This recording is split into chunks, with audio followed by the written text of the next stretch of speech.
జరిగిందో అర్థం కావట్లా, నేను ఎవరిని అనుమానించాలో కూడా అర్థం కావట్లా. ఇప్పుడు అల్టిమేట్గా ఒక్క విషయం చెప్పండి సార్, ఆ వీడియో చూస్తుంటే నాకే బాధేస్తుంది. మీ ఇద్దరం చూస్తే మీరు మళ్ళీ కలిసి మీ బాబుతో చక్కగా అలా ఆడుకోవాలి అని నాకు అనిపిస్తుంది. నిజంగా నేను మీ మధ్య పుల్ల పెట్టాలని నేను అనుకోవట్లేదు. గౌతమి గారు బాగుండాలి, ధర్మమహేష్ బాగుండాలని కోరుకుంటానండి. వీలైతే పెద్ద మనిషిగా నాకేమైనా అవకాశం ఇస్తే మీ ఇద్దరు కలపడానికి ట్రై చేసి విడిపోవడానికి ట్రై చేయనండి. మీ ఇద్దరు హ్యాపీగా అంత సంతోషంగా ఉండాలి అని. మీ ఇద్దరి మధ్య గ్యాప్ ఏమైనా పోవాలి, మధ్యలో ఎవడం దరిద్రులు ఎంటర్ అయ్యేటువంటి వాడు కూడా నాశనం అయిపోవాలి. మీ ఇద్దరు నవ్వుతూ ఉండాలని నేను అనుకుంటాను. మీ వ్యాపారం బ్రహ్మాండంగా చేసుకోవాలి. అయిపోతారులే కానీ మీరు సినిమాలు బంగారులో చేసుకోవాలనుకోండి. ఎందుకంటే అంత అన్యోన్యంగా ఉన్నారు ఆ వీడియోలో, చక్కగా ఉన్నారు. అమ్మాయి కూడా, గౌతమి గారు కూడా చాలా చక్కగా మీతో బాగున్నారు. కానీ ఎందుకు వచ్చింది అంటే ఎక్కడ పుట్టింది ముసలి? అసలు నేను ఏమంటానంటే, ఎందుకు మీరంటే ఇంత ద్వేషం ఎందుకు వచ్చింది? ఎందుకు ఇంత? ఇప్పుడు మీరు చాలా టార్చర్ పెట్టారని, మీ నాన్నగారు చాలా టార్చర్ పెట్టారని, మీరు ఇల్లీగల్ కాంటాక్ట్స్ పెట్టుకుని ఆఖరికి మీకంటే పెద్ద వయసులో ఉన్న వాడితో ఎఫ్ఐఆర్లు పెట్టుకున్నారని, ఆవిడ ఫ్రెండ్తో కూడా మీరు ఎఫ్ఐఆర్ పెట్టుకున్నారని. తర్వాత ఇంకో కొత్త అలిగేషన్ కూడా ఉంది, మీరు విన్నారు లేదు ఆడియో. సంథింగ్ మీ ఫ్రెండ్ గౌతమ ఎవరు, అతని భార్య అతను ఎవరో ఒక అతను మీ ఫ్రెండ్ భార్యతో కూడా మీరు అక్రమ సంబంధం పెట్టుకున్నారని ఒక ఆడియో. ఒక నిమిషం సార్, నేను ఎవరితో ఉన్నాను అది వాళ్ళకి నాకు ప్రైవసీ. మా ఇంటికి వచ్చిన వాళ్ళు వీళ్ళు క్రియేట్ చేసినవి అయితే ఆ అమ్మాయిని దయచేసి అనొద్దు, అర్థమైందా? వాళ్ళ ఫ్రెండ్సే, వీళ్ళు రాజకీయాలు ఇవన్నీ ఆపేసండి. మీరు ఆ టాపిక్ కూడా నన్ను అడగొద్దు, ఎందుకంటే నేను ఇంకొకరి పేరు తీసుకురావడం కరెక్ట్ కాదు. ఆ అమ్మాయి తెస్తుందా? అమ్మాయి సెకండ్ ఫోన్లో ఎవరితో మాట్లాడుతుంది? లేదు, ఆ అమ్మాయికి మెసేజ్లు పెట్టారని చెప్పావు పొలిటీషియన్, వాళ్ళతో వాళ్ళ అమ్మ నాన్న కూడా మాట్లాడతాడు, అది తెలుసు కూడా. వాళ్ళు గొప్పోళ్ళు, మా ఇంట్లో వాళ్ళు ఎదవలు. మీరు సార్ ప్లీజ్ ఎన్నేవండి. ఒక డైరెక్టర్, గుంటూరు డైరెక్టర్ పెళ్లి చేసుకుంటానని చెప్పాడు. అప్పటికి నాకు బాబు పుట్టాడు. ఆ చాట్ నేను చూసా. ఈ అమ్మాయి లే వద్దు అది ఇదనే మాట్లాడింది. కానీ అయినా ఎందుకు మాట్లాడుద్ది? మొగుడికి ఎలా ఉంటుంది? ఉన్నాడు, పిల్లోడు ఉన్నాడు, మాట్లాడింది. ఆదరిద్రుడు ఎవడండి పెళ్లి చేసుకుంటానని అడుగుతుంది? ఎవడో దరిద్రుడు. ఒక డైరెక్టర్, ఒక పెద్ద డైరెక్టరు మెసేజ్ పెట్టాడు ఫ్లర్టింగ్కి. ఏమో నాకు చెప్పింది ఫ్లర్ట్ అని. అయినా ఎందుకు మాట్లాడిద్ది? అసలు ఎందుకు ఈవిడ ఫ్లర్ట్ చేసిన వాళ్ళతో నేను ఇవన్నీ మాట్లాడాలా? ఇప్పుడు వదిలేసేయండి, ఈ టాపిక్ వదిలేసేయండి అంటున్నాను.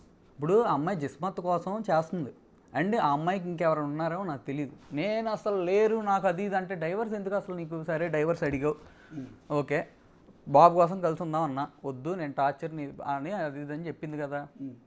డైవర్స్ అని అడిగావు, డైవర్స్ ఇచ్చా, మళ్ళీ ఎందుకు మీడియాకి వస్తున్నావు? ఏం కావాలి నీకు? మీకు అర్థం కావట్లేదు ఏం కావాలి? ఏంటి బ్లాక్మెయిల్ ఏంటి? ఎవరు? మేమేసాం పిటిషన్. ఆ అమ్మాయి డైవర్స్ కావాలని మీడియా మొత్తం హల్చల్ చేశాక డేటే మేము నోటీస్ పంపింది. అసలు పిటిషన్ ఇలా ఎక్కడ నాకు విడాకులు కావాలని పిటిషన్ ఇలా మీడియాని అడిగింది. మీడియా ఎవడదండి? మేము విడాకులు ఇప్పిస్తామా లేకపోతే మేము తీర్పులు ఇస్తామా? మేమే ఎవడమండి? నాకు అర్థం కాదు. మూర్తి ఇప్పిస్తాడేమో మరి. మేమే ఎవడమండి? మీ పంచాయతీ ఇట్లా పెట్టడమే తప్పు. నిజానికి జనాలు అమనాబుద్ధులు తిడుతున్నారు. వాళ్ళిద్దరి మధ్య పచ్చని జంట, వాళ్ళని విడదోపుతున్నారేంట్రా? మీకు బుద్ధి లేదా, సిగ్గు లేదా అని మీడియాని తెగ తిడుతున్నారండి. కింద కామెంట్స్ చూడండి ఒకసారి. ఇప్పుడు కూడా తిడుతున్నారు మమ్మల్ని. అరే మీరేంట్రా? వాళ్ళిద్దరు పంచాయతీలు, వాళ్ళ నలుగురు పెద్ద మనుషులు కూర్చొని మాట్లాడుకుంటారు కదరా, దరిద్రులారా, సిగ్గంటులు తిడుతున్నారు. నెక్స్ట్ ఏంటో తెలుసా? ఈ రోజు నుంచి మూర్తి డిబేట్లు పెట్టి నా మీద లేనిపోయినవి చేసి నా కెరియర్ని నాశనం చేస్తాడు. రాసి పెట్టుకోండి. ఇప్పుడు ఇంతకన్నా నాశనం అయ్యేది ఏమైనా ఉందా? చేస్తాడు, చూడండి. అయినా ప్రిపేర్ అయిపోయి వచ్చేసా, అయిపోయింది కదా, అయిపోయింది, అంతా అయిపోయింది, అందుకే వచ్చా. నాశనం చేస్తాడు, చేయకపోతే మీరు చూడండి. డైరెక్ట్గా నేను భయపడుతున్నారా మీరు? భయపడుతున్నారా? భయపడేవాడిని అయితే ఇక్కడికి వస్తానా? పేరు ఎత్తానా? మూర్తిగా అంటానా? అదే నేను అంటున్నది. అండ్ ఆ అమ్మాయి ప్రాన్ ఎలర్జీ వచ్చినప్పుడల్లా ఫేస్ లావ్ అయిపోద్ది. మా ఫ్యామిలీ డాక్టర్లకు కూడా తెలుసు. ఆ ఫోటోలు పెట్టి నేను టార్చర్ పెడితే అలా అయిపోయింది, నేను టార్చర్ పెడితే అలా అయిపోతే జనవరి తర్వాత నువ్వు నాతో ఎందుకు మాట్లాడావు? ఓకే అది ప్రాన్ అలర్జీ. నేను కూడా చూశాను గౌతమి సార్. అమ్మో అకౌంట్లో క్రిమినల్ మైండెడ్. ఆ క్రిమినల్కి ఇంకో క్రిమినల్ తోడైంది.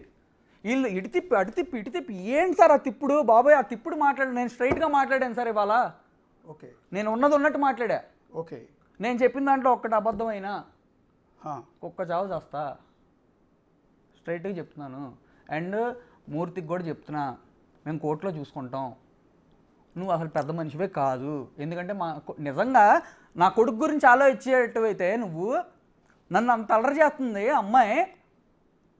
కొడుక్కి వాళ్ళ నాన్న అట్లా అంటే అమ్మాయి అంటుంది నా కొడుకు పరువు తీసేస్తున్నాడు ఈరోజు. నేనే ఇవ్వాల వీడియోలు. సరే నేను మీకు పర్సనల్గా పెట్టా ఒకసారి.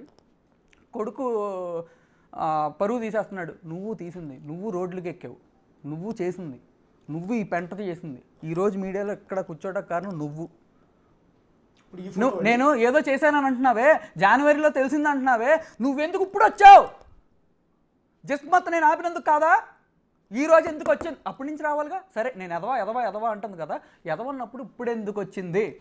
ఆగస్టు 3న మా లాయర్ గారు వస్తే చూపిస్తారు. ఆగస్టు 3న నేను ఆపాను, అది తెలుసుకుని వచ్చింది. ఓకే, ఇదంతా డబ్బుల కోసం గొడవ, జిస్మత్ కోసం గొడవ, కిస్మత్ కోసం, అండ్ ప్రాపర్టీస్ అండ్ డబ్బుల కోసం గొడవ. అంతేగాని మీకు ఇల్లీగల్ ఎఫ్ఐఆర్లు ఉన్నాయని, మీరు కామాంధుడని. మరి అలాంటప్పుడు ముందే రావాలిగా. ఓకే, ముందే రావాలా? లేకపోతే 6 నెలలు వెయిట్ చేసి ఈ మెసేజ్ నేను మీకు చూపించి వాళ్ళు నన్ను సెటిల్ చేయమని వస్తారా?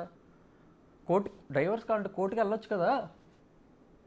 ఓకే, మీడియం డ్రైవర్స్ అడగటం ఏంటి? ఇప్పుడు మీరు ఇందాక ఈ ఫోటో దీని గురించి నేను కూడా చూశాను యాక్చువల్లీ ఇన్స్టాగ్రామ్లో. Prawn allergy. అయ్యో పాపం అనిపించింది నాకు. అంటే సార్ మీకు వాళ్ళ గేమ్స్ చెప్తా చూడండి. హాస్పిటలైజ్ అయ్యాను అన్నట్టుగా పెట్టారు. ఆవిడ అసలు ఫేస్ మొత్తం కంప్లీట్ షేప్ అవుట్ అయిపోయి ఉన్నారు పాపం. బాగా ఏదో అన్హెల్దీగా కనిపిస్తుంటే నాకు కూడా చాలా బాధ అనిపించింది ఈ ఫోటో చూసిన తర్వాత.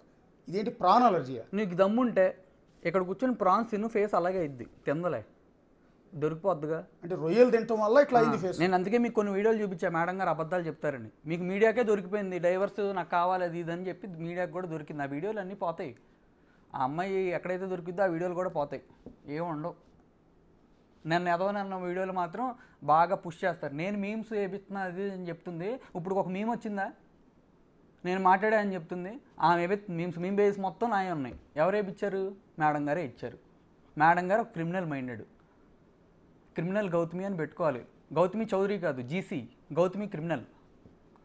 ఇదిగో ఆవిడ వాళ్ళ అమ్మని స్కూల్ టీచరు మా పరుగు పోతుందని చెప్పి ఇంట్లో మాట్లాడిద్ది. మా నాన్న వాళ్ళే మాకు ఇది అది అని. వాళ్ళ మదరు, నేను ఏ క్యాస్ట్ అయినా ఏ రిలీజన్ అయినా నాకు అసలు ఏ ఫీలింగ్ లేదు, నేను మనిషిని, ఫస్ట్ మనిషే, తర్వాత బొంగు ఇవన్నీ ఏంటి. వాళ్ళ మదర్ది వేరే క్యాస్ట్ సంథింగ్, అది ఏ క్యాస్టో నాకు తెలీదు. చెప్పుకోవడానికి ఏంటి ఇబ్బంది? ఎందుకు ప్రూవ్ చేసుకుంటున్నావు? టీడీపీ వైసీపీ అని చెప్పి మాట్లాడుతున్నాడు మూర్తి, ఎందుకు చౌదరి? ఎవరు చేస్తున్నారు రాజకీయాలు? నేనేం చెప్పా, నేను ఏ పార్టీకి సంబంధించిన కాదు. నాకు టీడీపీలో బెస్ట్ ఫ్రెండ్స్ ఉన్నారు, వైసీపీలోనూ బెస్ట్ ఫ్రెండ్స్ ఉన్నారు. నేను ఎవరిని ఒకరోజు ఫోన్ చేసి హెల్ప్ కూడా అడగలా. నేను మీ నాన్నగారు 40 ఏళ్ళ నుంచి టీడీపీలో ఉన్నానని చెప్తున్నారు కదా, మీకు పార్టీతో సంబంధం లేని ఫోటో ఏంటి?